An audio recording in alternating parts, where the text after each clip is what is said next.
Hello అండి, బాగున్నారా?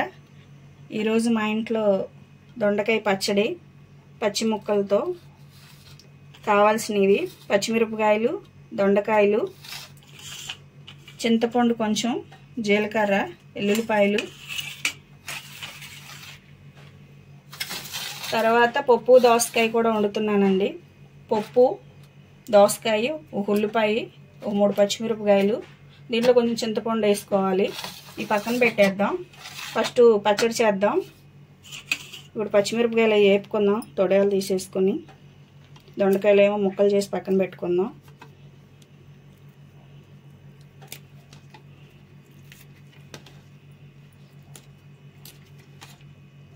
పొయ్యి మీద బాండి పెట్టుకుని పచ్చిమిరపకాయలు వేపుకుందాం అండి. ముందుగా పొయ్యి మీద బాండి పెట్టుకున్నాను. నూనె, పచ్చిమిరపకాయలు వేపుకుంటాక నూనె పోసుకున్నాను. పచ్చిమిరపకాయలు వేసేద్దాం.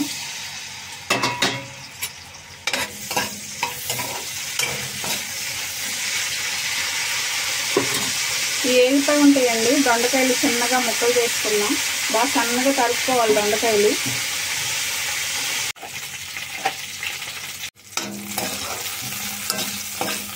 పచ్చిమిరపకాయలు వేగిపోయినాయి.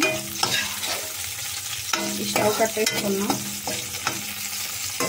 కొంచెం చల్లారనిద్దాం వీటిని.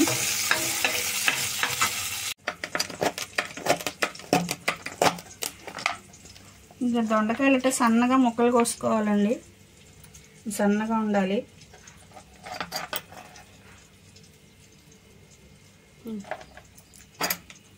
దొండకాయ ముక్కలు ఇలా కట్ చేసుకోవాలండి, కొంచెం చిన్నగా. ఈ జార్ తీసుకోవాలి. పచ్చిమిరపకాయల ముక్కలు వేగిపోయినాయి కదా, ఈ జార్లో వేసేసుకుందాం.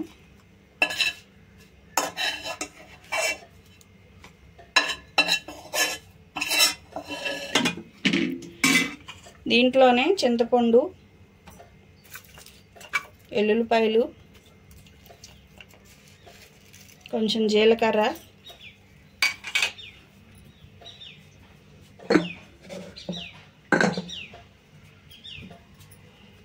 సరిపడా ఉప్పు,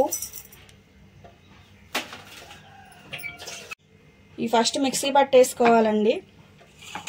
ఈ దొండకాయ కూర తినడానికి ఇష్టపడిన వాళ్ళు కూడా ఇలా పచ్చడి చేసుకుని చూడండి, చాలా బాగుండిద్ది.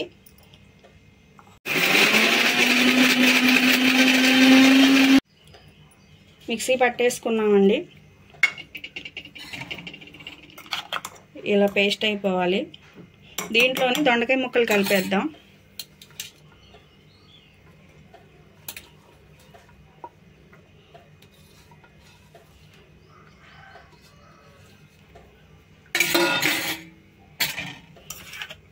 కావాలంటే మిక్సీ ఒక తిప్పొచ్చు, కానీ నేను తిప్పట్లేదు. ఇలాగే బాగుండిద్ది. ఇలా పచ్చి ముక్కలతో కాకుండా ఈ పచ్చిమిరపకాయలు, దొండకాయ, టమాటా కూడా వేసి ఉడికించి కూడా చేసుకోవచ్చండి. అలా కూడా బాగానే ఉంటుంది. ఇంతే. దీనికి తాలింపు పెట్టుకుందాం. ఈ పచ్చడిని ఒక గిన్నెలోకి తీసేసుకుందాం.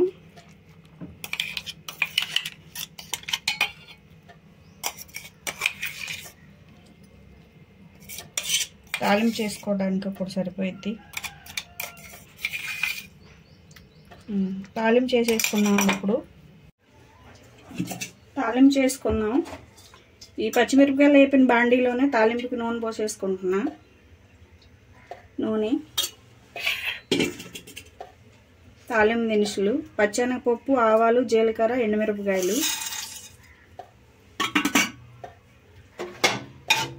ఇవి ఆగాలి.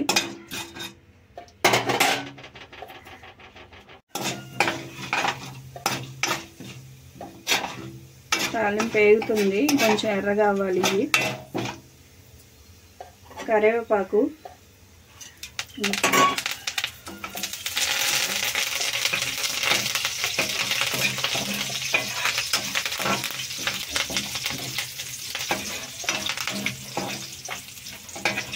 ఈ దొండకాయ పచ్చడి అండి తింటే నోటికి కొంచెం దొండకాయ ముక్కలు కరకరలాడుకుంటా బాగుంటుంది.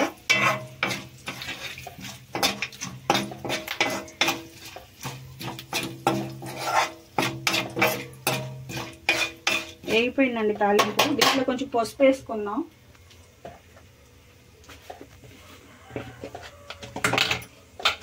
ఈ దొండకాయ పచ్చిముక్కలు పచ్చడికి ఖచ్చితంగా పసుపు ఉండాలి.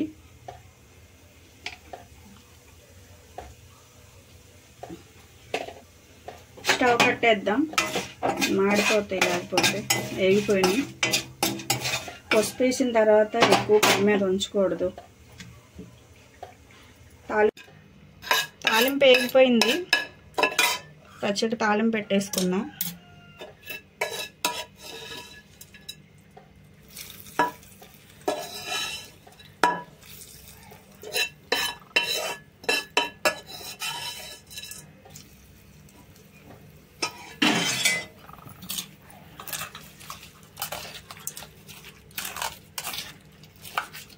చాలా బాగుండిద్దండి, మంచి వాసన కూడా ఉంటుంది. ఒకసారి చేసుకుని చూడండి. దీంట్లో కొంచెం నెయ్యి వేసుకుని తింటే ఇంకా బాగుండిద్ది. వేడివేడి అన్నంలో కొంచెం నెయ్యి వేసుకొని చట్నీ వేసుకుని తింటే చాలా బాగుండిద్ది. పచ్చడి రెడీ అయిపోయింది. దొండకాయ పచ్చిముక్కల పచ్చడి.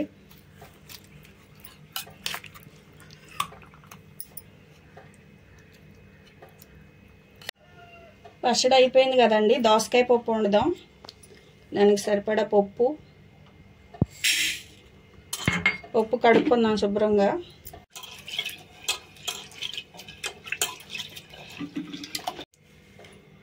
పప్పు కడిగి పెట్టుకున్నానండి. పప్పు ఉడుకుతానికి సరిపడా నీళ్ళు పోసుకుందాం.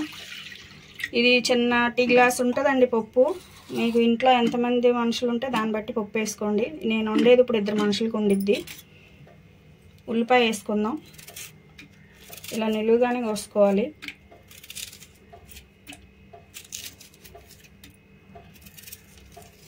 ఉల్లిపాయలు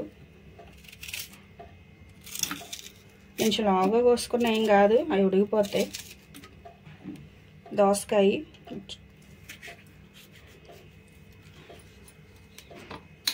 చేసి చూద్దాం.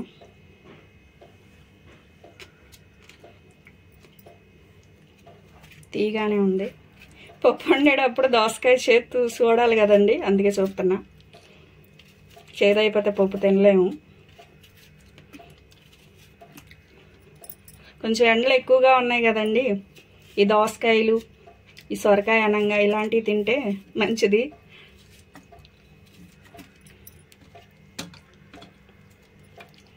పచ్చిమిరపకాయ కొంచెం సీల్స్ చేసేద్దాం. కొంచెం చింతపండు. దోసకాయ కొంచెం పుల్లగానే ఉంది, అందుకే కొంచెం తక్కువ వేస్తున్నా.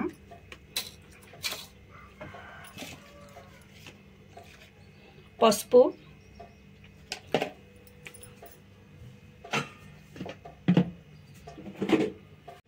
కారం,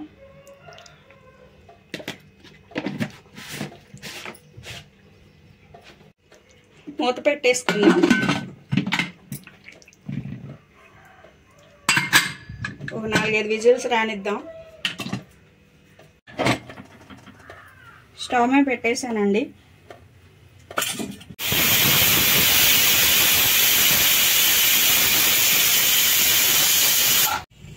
పప్పు ఉడికిపోయిందండి. తీసేద్దాం. కుక్కర్ మూత తీసి చూద్దాం.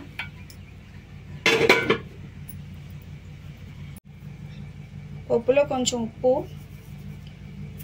తర్వాత చాలకపోతే మళ్ళీ వేసుకుందాం. నేను కొంచెం వేసాను. ఏడుతో తిప్పేద్దాం.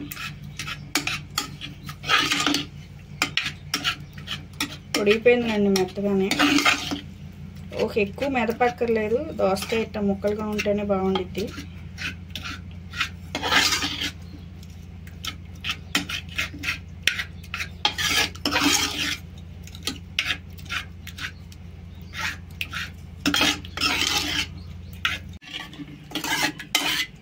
పప్పు మెదిపేసుకున్నాము. తాలింపు చేసుకుందాం.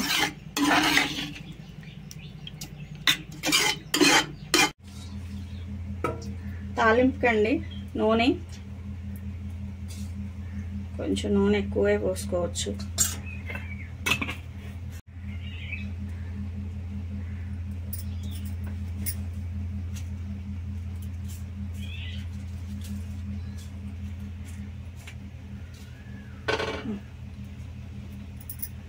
ఎల్లుల్లిపాయలు, తాలింపు దినుసులు, ఎండుమిరపకాయలు, పోపు దినుసులు,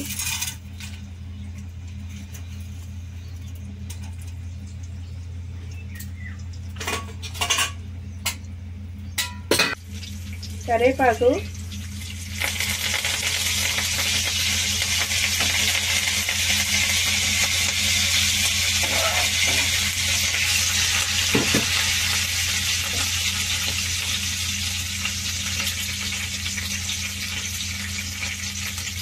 వేగనిద్దాం కాసేపు, ఎర్రగా ఎరగాలి. ఈ తాలింపులు అంటేనే ఎండుమిరపకాయలు, ఎల్లుల్లిపాయలు అంటేనే బాగుండిద్దండి పప్పుకి. ఎల్లుల్లిపాయలు ఒక ఎర్రగా వేగితే పప్పులో మంచి రుచిగా ఉండిద్ది. కరివేపాకు ఇక్కడ బాగా దొరుకుద్దండి, ఇంటికో చెట్టు ఉంటుంది, తాజాగా ఉండిద్ది. ఎప్పుడు ఏ రోజు కరివేపాకు ఆ రోజు కొనుక్కుంటాం, బాగుండిద్ది.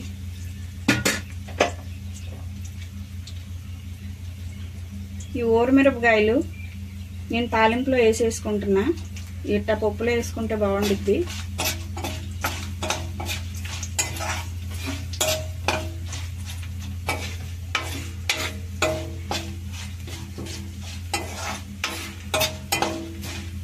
ఈ ఊరమిరపకాయలు కూడా వేగనిద్దాం.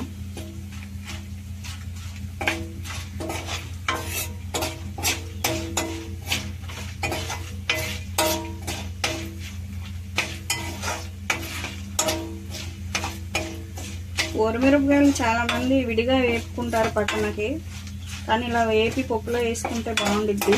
డైరెక్ట్ పప్పులో వేసేయడమే. కొంచెం ఆ పప్పులో వేసేటప్పటికి అది పప్పు కొంచెం పీల్చుకుని బాగుండిద్ది. తాలింపు వేగిపోయింది కదండి, తాలింపులో పప్పు వేసేద్దాం.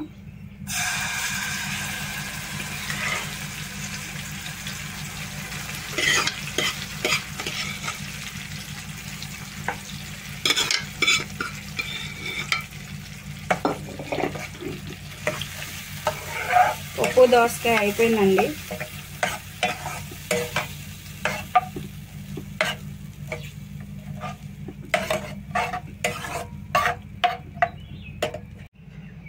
దోసకాయ పప్పు రెడీ అయిపోయిందండి. చూసారా పప్పు బాగుంది, ఇట్లా దోసకాయ ముక్కలతో కూడా బాగుంది. ఇలా చేసి చూడండి.